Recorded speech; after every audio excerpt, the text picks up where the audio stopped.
The yellow school van crumpled against Karen Whitmore's pristine BMW like a soda can meeting a sledgehammer.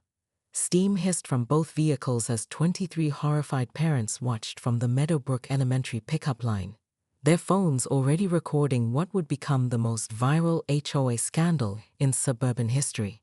"Ma'am, are you okay?" The van driver, a 60-year-old woman named Mrs. Chen, stumbled out clutching her shoulder.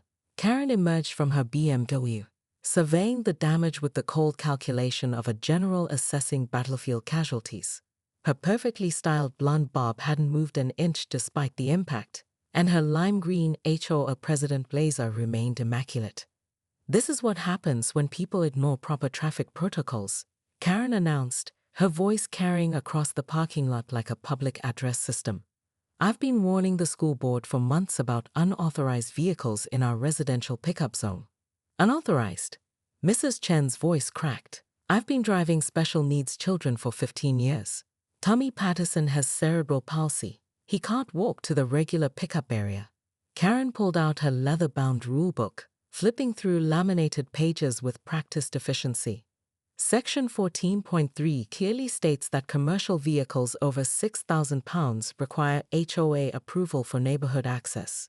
This vehicle, she gestured dismissively at the adapted van with its wheelchair lift, violates multiple residential codes.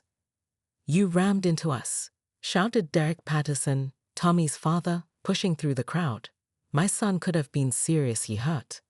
"I executed a citizen's traffic enforcement action," Karen replied, adjusting her blazer. The van was illegally parked in a residential zone during prohibited hours. The crowd erupted. Parents who'd endured Karen's tyrannical HOA reign for 3 years finally had their breaking point. Someone yelled about calling the police. Another parent mentioned lawyers. Karen felt the familiar rush of adrenaline that came with neighborhood conflict. This was her element. "Furthermore," she continued, raising her voice above the chaos, "this incident proves my point about maintaining property values.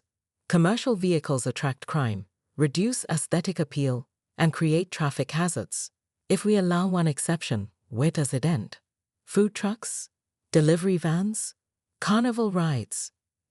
Mrs. Chen sat heavily on the van's rear bumper, cradling her arm.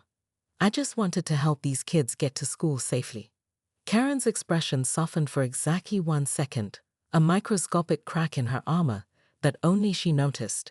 Then she remembered the quarterly HOA meeting next week, the vote of no confidence some residents had mentioned, and the way her husband had been looking at her lately when she came home from neighborhood patrols. "Rules exist for a reason," she said, but her voice lacked its usual conviction. The sound of sirens approaching made everyone freeze. Karen realized with crystalline clarity that everything was about to change. Officer Martinez stepped out of his patrol car, took one look at the scene, and sighed deeply. He'd been responding to Meadowbrook HOA disputes for 6 years. Noise complaints about birthday parties, violations for unauthorized garden gnomes, citations for grass that exceeded the regulation 2 3/4 inch height limit. But this was different. "Mrs. Whitmore," he said, recognizing Karen immediately, "want to explain why you rear-ended a school vehicle?" Karen straightened, pulling out her phone to display a series of time-stamped photos. "Officer Martinez, I've documented 17 traffic violations by this unauthorized commercial vehicle over the past month. It parks illegally, blocks sightlines, and creates pedestrian hazards during peak residential hours. So you decided to ram it?" "I was conducting a traffic enforcement stop. The driver failed to yield." Mrs. Chen looked up from where a paramedic was examining her shoulder. "She accelerated straight into us while we were loading Tommy's wheelchair." The crowd of parents pressed closer, their anger palpable. Karen felt something she'd never experienced in 3 years of HOA presidency: genuine fear. Not of the police or lawsuits. She had insurance and lawyers. Fear of something deeper. "Ma'am, I'm going to need you to step over here," Officer Martinez said, guiding Karen away from the crowd. As they walked, Karen caught sight of herself in the patrol car's window. The woman staring back was a stranger, face flushed, eyes wild, blazer askew. When had she become this person? She remembered joining the HOA to make the neighborhood safer for families, to maintain the property values that protected everyone's investments. Somewhere along the way, the rules had become more important than the reasons behind them. Karen, what the hell were you thinking? She turned to see her husband Michael jogging across the parking lot, still wearing his work clothes. Someone must have called him. The disappointment in his eyes hit harder than any parent's anger. I was protecting our community standards, she said, but the words fell hollow. You nearly killed a bunch of disabled kids. That's not. I would never. Karen's voice cracked. For the first time in years, she had no response, no regulation to cite, no procedure to follow. Officer Martinez returned with his citation book. Mrs. Whitmore, I'm issuing you a ticket for reckless driving, failure to yield, and assault with the vehicle. You'll need to appear in court next month. The parents were dispersing now, helping Mrs. Chen into an ambulance, comforting their children who'd witnessed the crash. Karen stood alone beside her damaged BMW, watching the special needs van being loaded onto a flatbed truck. Tommy Patterson's father approached her, his 8-year-old son beside him in a wheelchair. The boy looked up at Karen with curious, innocent eyes. Mrs. Karen, Tommy said, why did you crash into Mrs. Chen? She brings me cookies every Friday. Karen knelt down to Tommy's eye level, something breaking loose in her chest. I made a mistake, sweetheart. A big, stupid mistake. Michael put his hand on her shoulder, the first gentle touch she'd received in months. Come on, Karen, let's go home. As they walked away, Karen realized that tomorrow's HOA emergency meeting would likely be her last as president. Strangely, that didn't terrify her as much as it should have. The Meadowbrook Community Center had never seen a crowd like this. Every seat was filled, people lined the walls, and the overflow spilled into the hallway. Karen sat at the head table, facing an audience that looked like they were attending her execution rather than an HOA meeting. Margaret Fitzgerald, the vice president, called for order. We're here to address the incident involving President Whitmore and the school transportation vehicle. The floor is open for comments. Hands shot up across the room. For 45 minutes, Karen listened to a litany of complaints that went far beyond the van incident. Mrs. Rodriguez spoke about being fined for her daughter's sidewalk chalk art. The Johnsons described being forced to remove their memorial garden for their deceased son because it violated the approved landscaping guidelines. One by one, her neighbors shared stories of how her rigid enforcement had turned their community into a police state. Through it all, Karen sat silent, absorbing every word. She'd kept meticulous records of every violation, every fine, every warning. In her mind, she'd been protecting their property values, maintaining standards, creating order from suburban chaos. But listening to her neighbors, she realized she'd been creating something else entirely: fear. Finally, Derek Patterson stood up, Tommy beside him. Mrs. Chen is recovering from a separated shoulder.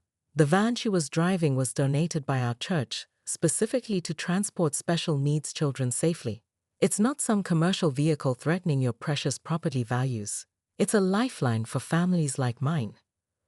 Tommy raised his hand. Can I say something? The room fell silent as the 8-year-old maneuvered his wheelchair forward. Mrs. Karen, I know you don't like our van because it's big and yellow. But Mrs. Chen sings songs with us and helps me with my seatbelt because my hands don't work good. She makes our ride to school fun. Please don't make her go away. Karen felt tears threatening, something that hadn't happened in public since her father's funeral 15 years ago. She stood up slowly, looking out at faces she'd spent 3 years antagonizing in the name of community standards. I need to say something, she began, her voice barely audible. The room was so quiet she could hear the air conditioning humming. I joined this HOA because I wanted to protect our neighborhood. I thought that meant enforcing every rule, documenting every violation, maintaining perfect order. She paused, looking directly at Tommy. I was wrong. Margaret Fitzgerald shuffled her papers nervously. Mrs. Whitmore, perhaps we should move to the vote of no confidence. No, Karen interrupted. Let me finish. She took a deep breath. I've become someone I don't recognize. Someone who values rules more than people, Order more than compassion. Someone who would endanger children to make a point about traffic regulations. Her voice grew stronger. I'm resigning as HOA president, effective immediately. The room erupted in surprised murmurs. This wasn't how anyone expected the evening to go. Furthermore, Karen continued, I'm withdrawing all pending violation notices and establishing a community fund to repair Mrs. Chen's van and cover her medical expenses. Tommy clapped his hands together. Does this mean Mrs. Chen can keep driving us to school? Karen walked over to Tommy's wheelchair and knelt beside him. It means Mrs. Chen can drive you wherever you need to go, sweetheart. And maybe sometimes I can help too. As the meeting dissolved into confused conversations, Karen felt Michael's hand slip into hers. Outside, storm clouds were gathering, but for the first time in years, Karen wasn't worried about checking the weather regulations for outdoor HOA signage. Margaret Fitzgerald tapped the microphone. Well, I suppose we need to elect a new president. Any nominations? From the back of the room, Mrs. Chen's voice called out, her arm still in a sling. I nominate Karen Whitmore. The room fell silent again. Karen stared at Mrs. Chen in shock. She made a mistake, Mrs. Chen continued, but she owned it. That takes courage. Maybe what this community needs isn't a perfect president, but one who remembers that rules should serve people, not the other way around. The vote wasn't even close. As Karen walked home that night, she realized her story was far from over. Tomorrow, she'd have to figure out how to rebuild trust, reform outdated regulations, and somehow transform a community fractured by years of rigid enforcement. The challenge ahead was daunting, but for the first time in years, she was excited rather than terrified by the uncertainty.